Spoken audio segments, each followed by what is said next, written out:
नमस्कार, जोहार, स्वागत है दोस्तों आप सभी का झारखंड समाचार की इस वीडियो में। दोस्तों आज इस वीडियो में हम बात करेंगे झारखंड में मुख्यमंत्री हेमंत सोरेन के द्वारा आज कौन कौन से बड़े ऐलान किए गए हैं। मुख्यमंत्री मैया सम्मान योजना को लेकर क्या बड़ी अपडेट निकल के सामने आ रही है। मुख्यमंत्री ने शपथ ग्रहण करने के बाद कौन सी नौकरियों को लेकर ऐलान कर दिया है। साथ ही वृद्धा पेंशन का पैसा बढ़ेगा कि नहीं और आपके खाते में मैया सम्मान योजना के पैसा कब आने वाला है। सभी बड़ी खबरों के बारे में आपको विस्तार से बताने वाले हैं। पर इससे पहले अगर आप चैनल पर नए हैं तो चैनल को सब्सक्राइब कर लें ताकि आपको झारखंड की सभी तमाम बड़ी खबरें सबसे पहले मिल सके। तो चलिए आगे बढ़ते हैं और बात करेंगे अब झारखंड की सबसे पहले और बड़ी खबर से।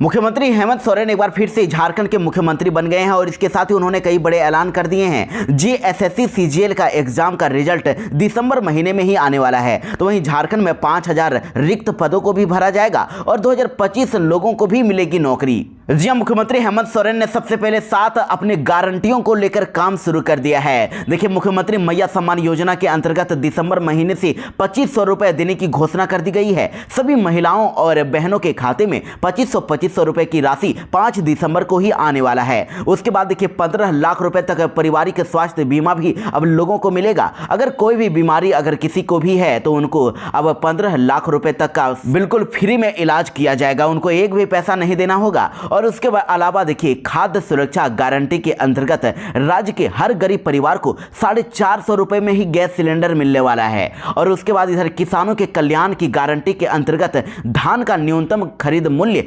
3200 रुपए करने वाले हैं। यानी कि किसानों को अपने धान को अब बेचने पर 1 क्विंटल को दाम 3200 रुपए मिलेगा। वहीं इधर रोजगार एवं स्वास्थ्य सुरक्षा गारंटी के अंतर्गत भी मुख्यमंत्री हेमंत सोरेन ने अपना काम शुरू कर दिया है। झारखंड के 10 लाख युवक और युवतियों को नौकरी और रोजगार उपलब्ध करवाया जाएगा। इसके अलावा इधर लाह, तसर, करंज, इमली, महुआ आदि के समर्थन मूल्य में भी 50% वृद्धि किया जाने वाला है। और अब झारखंड में अब शिक्षकों की भी बम्पर भर्तियां निकलने वाली है। राज्य में अभी 35,442 सरकारी स्कूल हैं और कक्षा 1 से लेकर 8 तक में लगभग 53 लाख बच्चे एडमिशन किए हुए हैं। तो राज्य गठन के बाद अब इन शिक्षकों की कमी को दूर किया जाएगा और कई शिक्षकों की नौकरी निकाली जाएगी। इसके साथ ही और भी कई नौकरियों को निकालने का ऐलान किया गया है। देखिए, अभी नगर पालिका सेवा संवर्ग में 921 पद, औद्योगिक प्रशिक्षण सेवा के 930 पद, प्रारंभिक विद्यालयों में सहायक आचार्य के 26,001 पदों पर और महिला पर्यवेक्षिका के 444 पद, झारखंड पारा मेडिकल के 2532 पद और स्नातक तकनीकी विशिष्ट के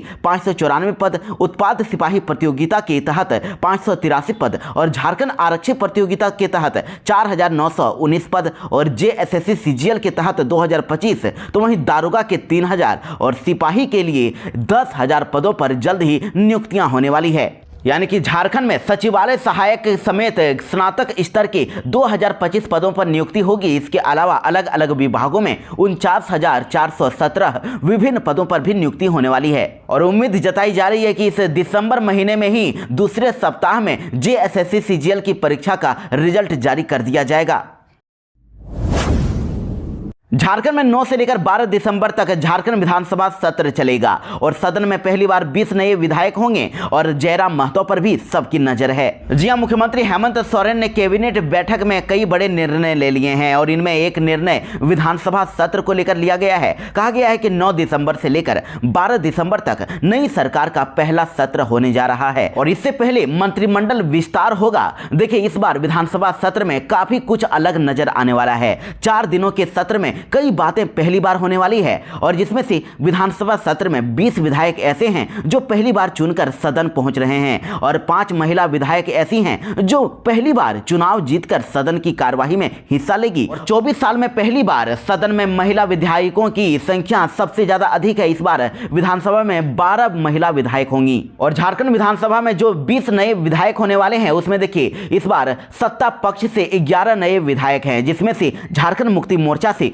खूंटी से राम सूर्य बेसरा, शिकारीपाड़ा से आलोक सोरेन, बोरियो से धनंजय सोरेन, मनोहरपुर से जगत मांझी, राजमहल से एमटी राजा और तोरपा से सुदीप गुड़िया हैं। वहीं इंडिया गठबंधन के ही कांग्रेस पार्टी की बात करें तो कांग्रेस पार्टी से कांके से सुरेश बैठा, पाकुड़ से निशत आलम और बोकारो से श्वेता सिंह हैं। वहीं इधर राजद पार्टी यानी लालू प्रसाद यादव की पार्टी आरजेडी से विश्रामपुर से नरेश प्रसाद सिंह और माले से सिंदरी से चंद्रदेव महतो को विधायक चुना गया है। उसके बाद विपक्ष के पार्टी के 9 विधायक भी होने वाले हैं, जिसमें से देखिए बीजेपी की तरफ से जमशेदपुर पूर्वी से पूर्णिमा साहू, झरिया से रागिनी सिंह, हजारीबाग से प्रदीप प्रसाद, बाघमारा से शत्रुघ्न महतो और सिमरिया से कुमार उज्जवल, बड़का गांव से रोशनलाल चौधरी और जमुआ से मंजू कुमारी। उसके बाद आजसू पार्टी से मांडू से निर्मल महतो और इधर एक और पार्टी जो कि टाइगर जयराम महतो की पार्टी है, जो कि एक बिल्कुल ही नई पार्टी है। टाइगर जयराम महतो ने यहां पर भी कमाल करके दिखा दिया है। डुमरी से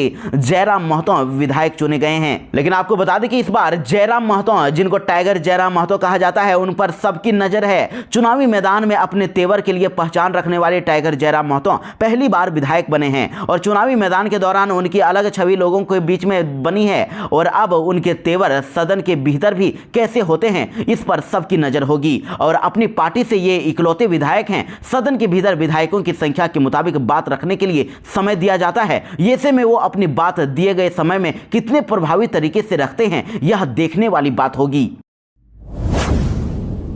झारखंड की महिलाओं के लिए बड़ी खुशखबरी है। जल्द ही उनके अकाउंट में 2500 रुपए आने वाले हैं। मैया सम्मान योजना की राशि बढ़ा दी गई है और मुख्यमंत्री हेमंत सोरेन ने यह भी कह दिया है कि जल्द ही और भी ज्यादा आवेदन स्वीकृत किए जाएंगे। झारखंड सरकार की सबसे चर्चित मैया सम्मान योजना दिसंबर में काफी खास हो जाएगी। अगले महीने से महिलाओं को 2500 रुपए मिलने वाले हैं और यह सब राशि हर महीने महिलाओं के बैंक अकाउंट में सीधे भेज दिया जाएगा। देखिए, मुख्यमंत्री मैया सम्मान योजना जून 2024 में शुरू हुई थी और अभी तक महिलाओं के अकाउंट में 4 किस्तों का पैसा आ चुका है और इस बार 5वीं किस्त का पैसा आने वाला है। लेकिन पहले 1000 रुपए ही मिला करती थी, लेकिन इस बार झारखंड की सभी महिलाओं के अकाउंट में 2500 रुपए की राशि भेजी जाएगी। इसके साथ ही और भी ज्यादा आवेदन लिए जा रहे हैं और आपको बता दें कि मुख्यमंत्री मैया सम्मान योजना का लाभ लेने के लिए प्रज्ञा केंद्र और ऑनलाइन सेंटर में महिलाओं की लंबी कतार देखी जा रही है। बड़ी संख्या में महिलाएं प्रज्ञा केंद्र और ऑनलाइन सेंटर के बाहर आवेदन अपलोड करने के लिए कतार में लग रही हैं। तो अगर आपका भी आवेदन अभी तक स्वीकृत नहीं किया गया है तो आपको इसके लिए बीडीओ या फिर सीओ से जाकर पूछताछ करनी होगी और अपने प्रॉब्लम का सॉल्यूशन पूछना होगा। वहीं जिन्होंने अभी तक आवेदन नहीं कर पाए हैं उन महिलाओं के लिए रजिस्ट्रेशन की प्रक्रिया अब शुरू कर दी गई है और वो आप जाकर अपना ऑनलाइन आवेदन कर सकती हैं। उनको भी 2500 रुपए की राशि हर महीने दे दिया जाएगा और 11 दिसंबर तक रजिस्टर्ड महिलाओं के अकाउंट में पैसा भेजने की बात कही जा रही है। जिन्होंने भी अभी तक आवेदन कर दिया है और उनको एक भी किस्त का अगर राशि मिल गया है, आवेदन स्वीकृत कर लिए गए हैं, तो उनको 2500 रुपए की राशि जल्द ही आने वाली है। 11 दिसंबर के अंदर ही उनको पैसा भेजा जाएगा। और साथ ही ऑनलाइन आवेदन करने के लिए महिलाओं के पास कौन कौन से डॉक्यूमेंट होने चाहिए? देखिए, राशन कार्ड उनके पास होना चाहिए, आधार कार्ड होना चाहिए, निवास प्रमाण पत्र, आयु प्रमाण पत्र, आय प्रमाण पत्र, जाति प्रमाण पत्र। इसके साथ ही बैंक का पासबुक होना चाहिए, वो भी मोबाइल नंबर लिंक्ड होना चाहिए। इसके साथ ही पासपोर्ट साइज फोटो होनी चाहिए। तो इन डॉक्यूमेंट को ले जाकर मुख्यमंत्री मैया सम्मान योजना का फॉर्म भरकर सही तरीके से भरकर प्रज्ञा केंद्र या बीडीओ ऑफिस में उनको जमा करना होगा और साथ ही आवश्यक कागजातों की फोटोकॉपी भी फॉर्म के साथ अटैच करनी होगी। तब जाकर उनको भी अब मुख्यमंत्री मैया सम्मान योजना का पैसा मिलेगा, जिनको अभी तक एक भी किस्त का पैसा नहीं मिल पाया है। एक बेहद ही दुखद खबर निकल के सामने आ रही है। बिरसा मुंडा के परपोते का निधन हो गया है। 7 घंटे तक वो रिम्स के बाहर तड़पते रह गए थे। उसके बाद उनको अस्पताल में भर्ती कराया गया था और मुख्यमंत्री के निर्देश के बाद भी उनके परिजनों को बाहर से दवाइयां खरीदनी पड़ गई थी। देखिए, धरती आबा भगवान बिरसा मुंडा के परपोते मंगल सिंह मुंडा का गुरुवार की रात 12:30 बजे निधन हो गया और सड़क हादसे में गंभीर रूप से घायल होने के बाद बीते 3 दिन से रांची के सबसे बड़े अस्पताल रिम्स में उनका इलाज चल रहा था। वहीं प्रधानमंत्री नरेंद्र मोदी और मुख्यमंत्री हेमंत सोरेन ने उन्हें श्रद्धांजलि दी है। वैसे आपको जानकारी के लिए आपको बता दें कि 28 नवंबर को रिम्स के अस्पताल में इलाज के लापरवाही बरतने का खुलासा हुआ है और मंगल मुंडा के भाई जंगल सिंह मुंडा ने भी बताया है कि हम लोग करीब 7 घंटे तक इलाज के लिए रिम्स के बाहर बैठे रहे और बेड और इलाज ही नहीं मिल रहा था। एम्बुलेंस में ही मंगल मुंडा तड़पते रह गए। अगर समय पर उनका इलाज मिल जाता तो फिर ये स्थिति नहीं होती और मंगल मुंडा आज हमारे बीच में होते।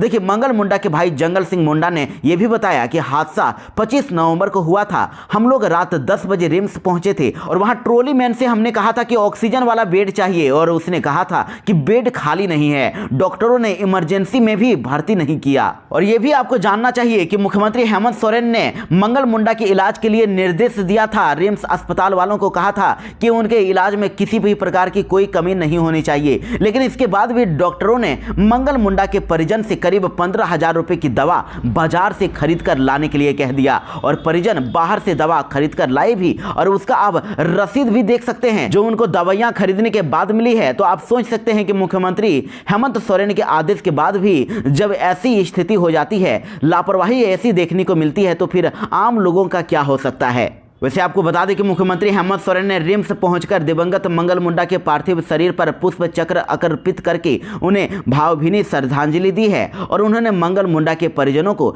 राज्य सरकार के स्तर से हर संभव मदद का भरोसा दिया है।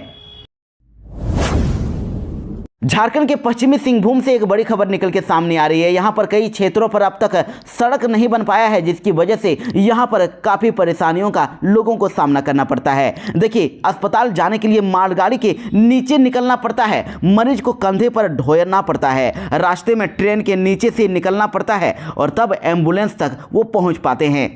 और इसका एक वीडियो भी सामने आया है जो कि अब खूब वायरल हो रहा है। आपको बता दें कि यहाँ पर लोगों को अक्सर ही परेशानियों का सामना करना पड़ता है और ये ताज़ा मामला जेतगढ़ के पास झारखंड ओडिशा सीमा की है। मरीजों को इलाज के लिए कंधे पर ढोकर एम्बुलेंस तक पहुंचाना पड़ गया और यही नहीं, रास्ते में काफ़ी देर तक खड़ी मालगाड़ी के नीचे से मरीज को स्ट्रेचर पर लिटाकर निकालना पड़ा। इसके बाद मरीज अस्पताल तक पहुँच सका।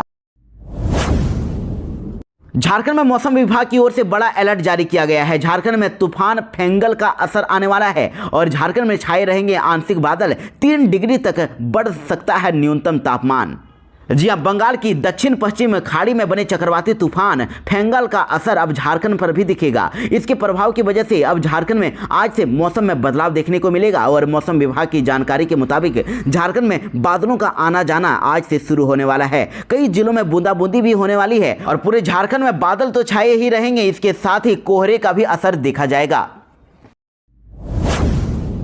झारखंड में एक सरकारी स्कूल से बड़ी खबर आ रही है। यहां पर कचरा साफ नहीं करने पर एक छात्र की बेरहमी से पिटाई कर दी गई और तीसरी क्लास के स्टूडेंट की आंख में गंभीर चोट लग गई, जिसके बाद शिक्षक के खिलाफ थाने में शिकायत दर्ज करा दी गई है। देखिए, दरअसल आपको बता दें कि यह खबर गुमला से है। गुमला में एक शिक्षक ने तीसरी कक्षा के छात्र अस्मित उरांव की बेरहमी से पिटाई कर दी। इससे बच्चे की आंख पर गंभीर चोटें आई है और बच्चे का कसूर बस ये था कि उसने कचरा साफ नहीं किया था और घटना चैनपुर थाना क्षेत्र की सिकरी में स्थित राजकीय उत्क्रमित उच्च विद्यालय की है। इधर इस घटना के बाद बच्चे के दादा ने शिक्षक रणविजय सिंह के खिलाफ जारी थाना में अब शिकायत दर्ज कर दी है। वहीं छात्र ने बताया कि शिक्षक रणविजय अचानक ही क्लासरूम में आ गए और जल्दी जल्दी कचरा साफ करो कहते हुए पिटाई शुरू कर दी और मुझे पीठ, सिर और आंख पर चोट लगी है। वहीं इधर डॉक्टरों के द्वारा कहा गया है कि बच्चे का इलाज करने वाले डॉक्टर DN ठाकुर ने बताया है कि बच्चे की आंख में गंभीर चोटें आई है, इसके तत्काल स्पेशलिस्ट को दिखाना होगा। वहीं इस घटना से लोगों में अब काफी गुस्सा है और शिक्षक के खिलाफ कड़ी कार्रवाई की वो मांग कर रहे हैं।